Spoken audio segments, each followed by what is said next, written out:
Hi everyone, welcome to Monica's Singapore Kitchen.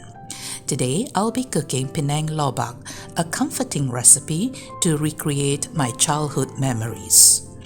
It is deeply savory, aromatic and crispy meat roll wrapped in thin fried beancurd skin. It has a rich umami flavor with aromatic Chinese 5-spice powder. A true Penang Lobak experience is never complete without its signature accompanying sauces which complement the savory meat. Come along with me to see how Penang Lobak is prepared. First, we need to harvest the taro, which we are going to put it inside our filling. So, I have a few taro plants growing in planters on the slope. Let's choose one that is matured. This one looks just right. It's just the right amount for my taro recipe.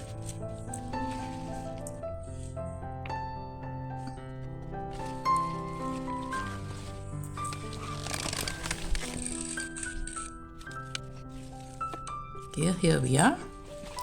So I'm going to clean this off and let's chop these ingredients. Starting with garlic. The taro I've cleaned and peeled, and this one is the peeled shallots. So we're going to chop it into smaller uneven pieces. So first we cut the taro into smaller pieces first. It will be easier for the food processor.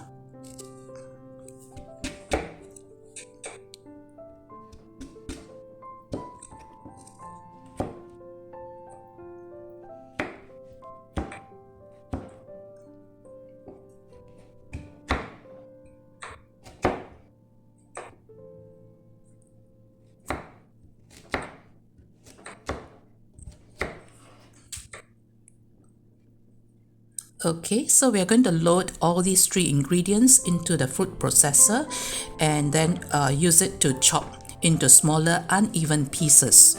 The food processor I'm using is the Philips Power Chop 850 watts food processor. So if you do not have this, no problem, just use a knife and chop it. So we need to chop it for short duration to achieve uneven coarse pieces that will retain their structural integrity. So the texture is something like this. We are not looking for a puree, we are just looking for rough pieces like this. Okay, something like this. Then here we have 1.2 kg of pork shoulder. Choose the one that has a little bit of fat so that it is more moist. Yep, they will want a smooth and smoother and the more juicy filling. Cut it into small strips like this. So Penang Lobak is slightly different from Singapore Ngoh Hiang. Penang Lobak exclusively uses marinated pork strips, while Singapore Ngoh Hiang relies on minced pork and prawn mixture. So put all these into a mixing bowl. Then pour the chopped ingredients and mix it with the pork. Other ingredients will be the eggs. I've got 2 eggs here.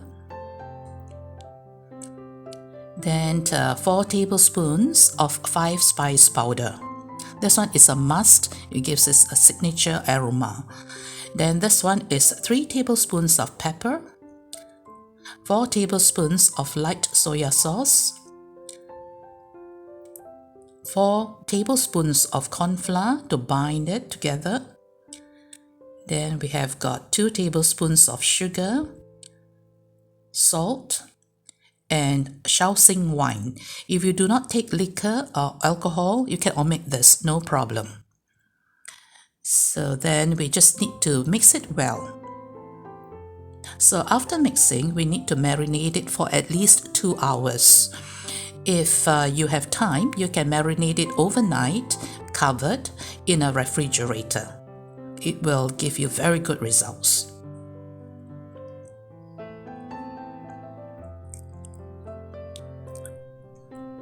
So I've divided the filling into 20 equal parts, approximately 100 grams per part. Then I've also prepared the flour paste. It just consists of plain flour and a bit of water to form a thick base to bind our rolls together. So these are 4 pieces of bean curd sheets. We need 4 pieces of them. One piece looks something like that. This is how it looks like at the back. So when you pull it out, it is actually a big sheet. Yep. So you open up. So this one is a big sheet that you need to cut into smaller pieces. So for this recipe, I cut it into a size of 8-inch by 10-inch rectangles. So most importantly is that you need to wipe it. You need to wipe the pieces to remove excess salt and to soften it to prevent it from tearing during the folding process. And also remember to dab both sides. Both sides do have salt, excess salt. Okay, once we have done this, we are ready to roll our rolls. So take one piece of the filling, place it right at the bottom third of our piece of bean curd skin. Then as you fold, you push back the roll a bit to tighten the roll. Then you press both sides. Then rolling tightly is crucial to ensure that the filling stays compact and doesn't fall apart when sliced. So dab the flour mixture so that it seals very nicely like that. Okay, that's how our roll is. So do the rest, same thing for the rest. Brush some oil to prevent sticking in the steamer.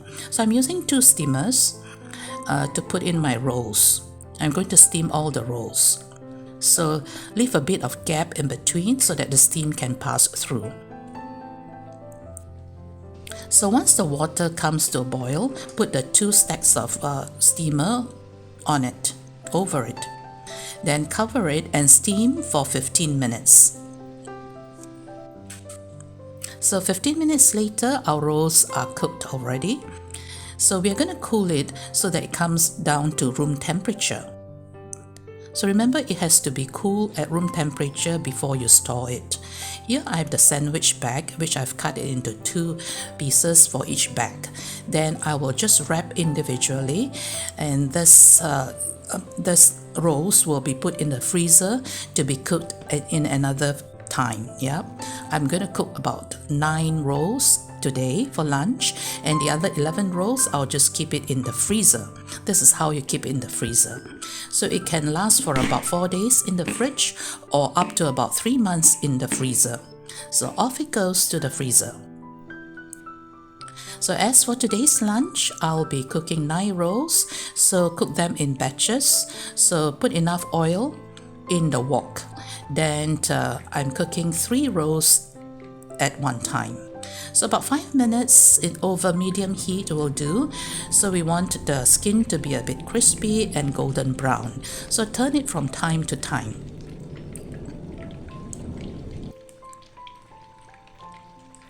So once it turns golden brown, you can lift it up and put it on a piece of kitchen paper to drain.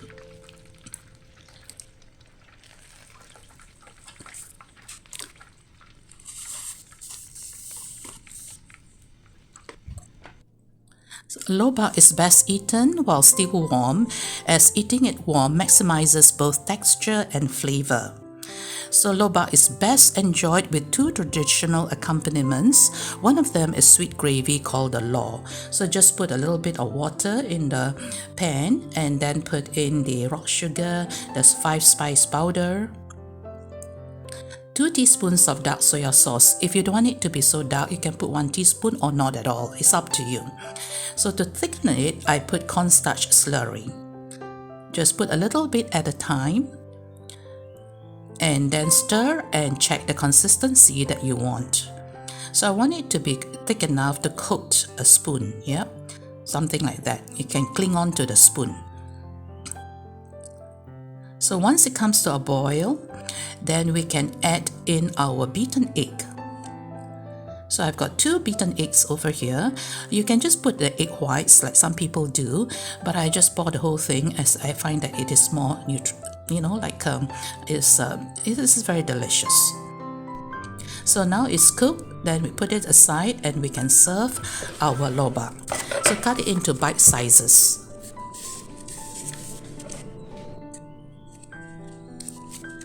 And then pour the sauce, scoop the law or the sweet gravy sauce, and then the other sauce is the sweet chili sauce. So you can just put a little bit of toasted sesame seeds, just sprinkle a little bit on your sweet chili sauce.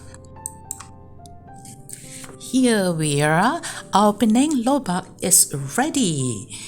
As for the frozen batch, just take them out when you want to enjoy it. You need not thaw it, just coat it with a bit of cornstarch and deep fry over medium-low heat for about 10 minutes. You can also brush the lobak with a bit of oil and air fry it. Do give this recipe a try someday. Till we meet again in another video, as always, happy cooking!